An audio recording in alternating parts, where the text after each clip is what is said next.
جو ان 10 دنوں کا احترام کرے گا نا، اللہ پاک اسے 10 عزت عطا فرمائے گا، یعنی 10 نعمتیں عطا فرمائے گا۔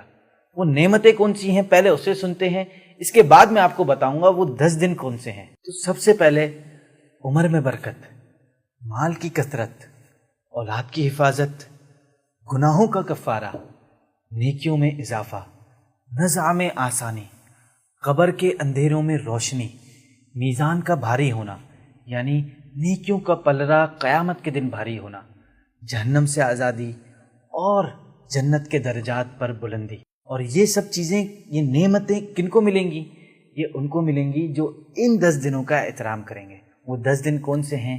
ہمارے اسلامی سال کے آخری ماہ یعنی ذوالحجۃ الحرام کے شروع کے 10 دن، جی ہاں۔ اور اس اسلامی منتھ کی بہت زیادہ فضیلت ہے، اور ہمارے نبی پاک صلی اللہ تعالیٰ علیہ وسلم نے اس بارے میں ارشاد فرمایا، اللہ کے نزدیک کوئی دن عشرہ حج سے افضل نہیں۔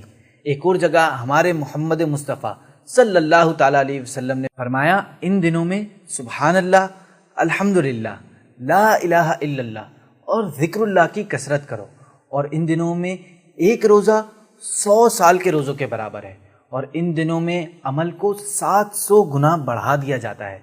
ہم بھی اللہ پاک سے دعا کرتے ہیں کہ جو اس سال حج بیت اللہ کی سعادت پا رہے ہیں، ان کا صدقہ ہمیں بھی نیکسٹ ایئر حج بیت اللہ اور مدینہ منورہ کی زیارت نصیب فرما، آمین۔